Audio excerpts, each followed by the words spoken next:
Richard Bertrand. Est-ce qu'il y a quelqu'un qui calcule? Je capote.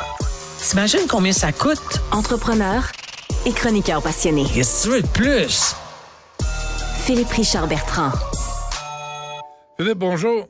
Salut, Benoît. Bon, alors, toi, tu veux revenir encore sur la CAQ, là, qui parle de ses fonctionnaires, de ses ministères, sociétés d'État, des organismes.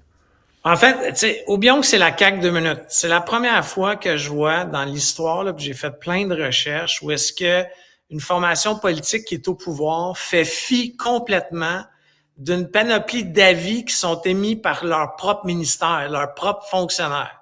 Je te donne un exemple. La Commission de la construction du Québec, là, la CCQ qu'on appelle, a fait un avis au ministère de dire « Hey, c'est une bonne idée les formations accélérées, mais pas pour les frigoristes. » Qu'est-ce que le gouvernement au pouvoir a fait? On a mis les frigoristes. OK? On sait pas trop pourquoi, mais ils n'ont pas respecté la décision de l'organisme qui est mandaté à structurer, légiférer, surveiller, former les gens qui travaillent dans la construction. C'est pas important ce qu'ils ont dit. Ils ont fait fi. L'augmentation du salaire des élus, OK, de 30%, OK. En ce moment, la commissaire à l'éthique vient de faire un rapport qui est dévastateur, qui a été publié hier, comme quoi que toute l'Assemblée nationale s'est mis elle-même, OK, dans un conflit d'intérêts. C'est comme si, OK, moi, prenons mon entreprise privée. Moi, j'ai des actionnaires dans mon entreprise privée. Je peux pas me voter une augmentation de salaire. Tu comprends? Je peux la suggérer. Mais après ça, il faut que je me retourne vers des gens qui sont indépendants de moi. Je dois m'abstenir de voter au conseil d'administration sur ma propre rémunération, puis je laisse les gens décider. Mais là, ça s'est fait entre eux. Les seuls qui n'ont pas voté contre ça, OK, qui ont voté contre ça, excuse-moi, c'est le Québec solidaire puis le Parti québécois. Puis là, pire que ça, on peut pas revenir en arrière.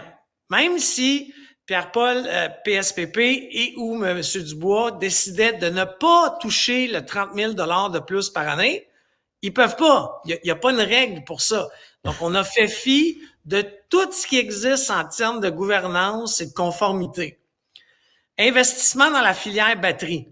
Il y a un directeur du budget. Lui, là, sa job, c'est un monsieur-là, c'est un monsieur dans le cas présent, c'est de regarder tout ce qui se dépense comme argent, puis il dit « Hey, on avait budgété 50 milliards, puis on est rendu à 55. » Mais là, on a fait fi du directeur du budget au niveau des investissements.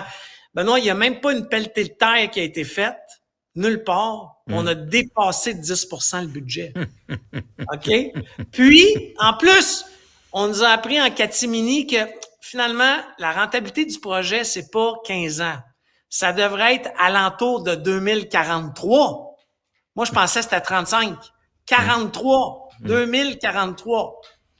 Prends après ça le choix du nouveau président d'Hydro-Québec. M. Sebia. M. Sebia. J'ai rien contre cet homme-là. C'est possiblement un très bon choix. Mais le conseil d'administration d'Hydro-Québec, qui doit être indépendant du gouvernement, a fait une liste. Le gouvernement a dit, envoie-moi ta liste, là, mais j'ai pas mal décidé qui je veux là. Tu comprends? Encore une fois, une règle de gouvernance qui a pas été respectée. Alors moi, ça m'inquiète. Ça m'inquiète, Benoît, de ce qu'on est en train de faire. Deuxièmement, tu comprends que moi, je le dis depuis longtemps, j'ai comme l'impression que la CAQ méprise les fonctionnaires. T'as-tu vu comment ils sont arrogants dans la négociation avec la fonction publique? Comment ils sont arrogants? Hey, Éric Girard, hier, qui nous a expliqué, qui a parlé de l'investissement qu'on va faire dans les Kings de Los Angeles, comme si c'était fantasmagorique. C'est pas un investissement, là. On fait de la charité aux riches, là. On invite des millionnaires à un lunch. Mais moi, en même temps, là, Philippe, s'il y avait un plan de match, là, parce qu'on a reçu les Blue Jays au stade olympique, les Expos n'ont pas suivi. Y a-tu un plan de match? Gary Bettman, va-tu être là? Ça prend-tu le tramway, le 3e lien, badaboum? Ça prend quoi, là, pour le retour des Nordiques? S'il n'y a pas ça, pourquoi on niaise avec ça? Benoît, je l'ai dit hier en ondes, là. Ça se fera pas. Arrêtez de croire au rêve des Nordiques. Avec 1 milliard, là. Une équipe qui va coûter 1 milliard à Québec. Je trouve ça plate de dire ça, mais ça arrivera pas. Puis deuxièmement, le Canadien de Montréal, tu penses-tu qu'il veut réellement une autre équipe à 230 km de son marché quand il se remplit plein les poches avec le monde qui descend de Québec, le monde qui descend de la Côte-Nord, puis le monde qui descend du Bas-Saint-Laurent? Arrête, ça arrivera pas. Puis il y avait un excellent texte de Patrick Lagacé là-dedans ce week-end qui dit que c'est comme, en fait, même Bruno Marchand, le maire de Québec, a dit, c'est comme espérer que ta blonde revienne quand t'es séparé depuis 25 ans. T'sais, à un moment donné, il faut arrêter le délire. Ouais, mais ça, c'est des métaphores. Moi, ce que je veux savoir, parce que c'est possible qu'une équipe revienne, mais je veux savoir, c'est quoi le plan de match? Là, Éric Girard dit, on a une chance sur 10. Parce qu'il va avoir, on parle d'expansion, puis il y a San Antonio, puis il y a plusieurs villes sur la liste. Il y aurait Québec sur la liste. Elle est où, cette liste-là? Est-ce qu'elle est confirmée par Gary Bettman? Est-ce qu'on a vraiment 10 % de chance? Puis est-ce que ça vaut 7 millions? Ouais, encore une fois, est-ce qu'à chaque fois qu'on a la promesse de quelque chose, il faut mettre de l'argent sur la table? Ce qu'on est en train de démontrer à la Ligue nationale, c'est que on est poche pleine puis qu'on est prêt à mettre de l'argent. Par contre, moi, je serais intéressé de voir un sondage, quitte à en faire un référendum. Là, je suis rendu à ce niveau-là, là, moi, c'est dans le sens où on n'a pas mandaté le gouvernement du Québec. OK? Moi, là, j'ai voté pour la CAQ. Je suis même pas gêné de le dire. Ouais. Je suis un peu déçu en ce moment, mais j'ai pas mandaté le gouvernement du Québec pour donner 7 à 8 millions à des millionnaires puis faire venir. Ça dépend. Moi, j'ai voté... Ça dépend, Phil. Tu sais, moi, ça dépend. Il y a des petites villes de Taouin qui ont une équipe de hockey. Seattle, là, les Kraken, là, Las Vegas. Tu sais, Québec, là, est-ce qu'on a le droit, nous autres, d'avoir un peu d'envergure puis de dire, nous, à Québec, on aime ça, le hockey au Québec, puis on est capable de fournir 2 équipes de la Ligue nationale. Arizona a une équipe. Ça cramouille. Encore une fois, Benoît, j'ai pas de problème. Mais pas avec l'argent des contribuables. Honnêtement, qu'il y ait 4-5 hommes d'affaires du Québec qui mettent 1 milliard sur la table pour les faire venir, puis qui mettent après ça 500 millions pour racheter le centre Vidéotron, parce qu'en ce moment, moi, j'ai appris au point de presse hier du ministre que c'était un bien qui appartenait aux contribuables. Moi, j'ai tout le temps pensé que ça appartenait à la Ville de Québec. Sauf qu'il a dit 5 fois dans son point de presse que ça a été payé par des contribuables puis que ça appartenait à l'État québécois.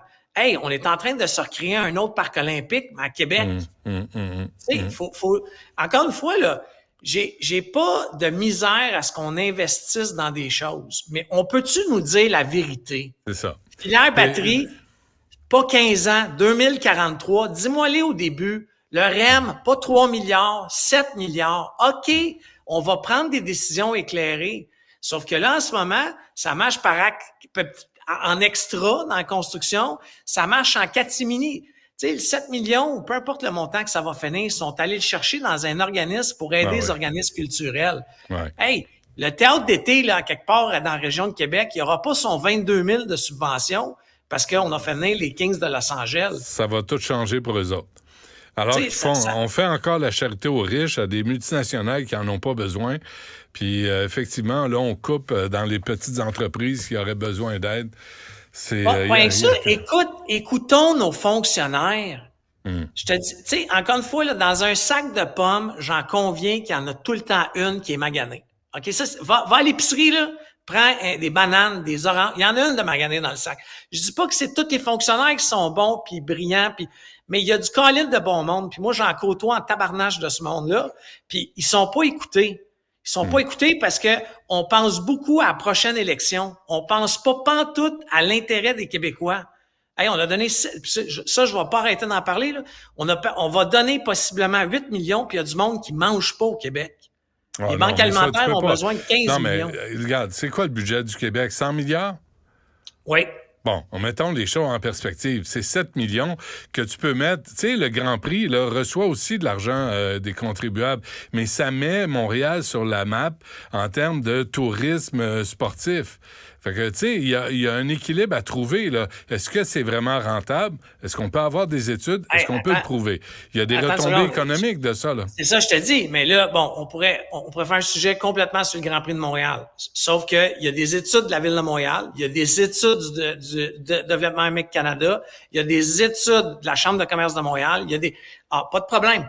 Encore une fois, M. Girard, hier, il aurait dû nous démontrer qu'il y a un modèle d'affaires. Voici A, B, C. Là, c'est pas ça qu'il a fait. Il a dit, on est 3-4 ministres qui aiment bien le hockey, puis on s'est payé un party. C'est ça qu'ils ont fait hier. Sais-tu quoi? Le bon côté de ça, là, c'est que ces 3-4 ministres-là auraient pu triper sur les pyramides d'Égypte, puis avoir l'intention de construire une pyramide. Quand j'essaie de voir le bon côté des choses. Non, mais il y a des bons côtés, mais s'il vous plaît, on peut-tu écouter les fonctionnaires? On peut-tu écouter les avis ministériels? Non, c'est pas qui t'écoute toi, sacramouille. C'est toi qu'il faut qu'il écoute. C'est de même que ça marche. Philippe Richard Bertrand, merci. À demain. Allez, à demain.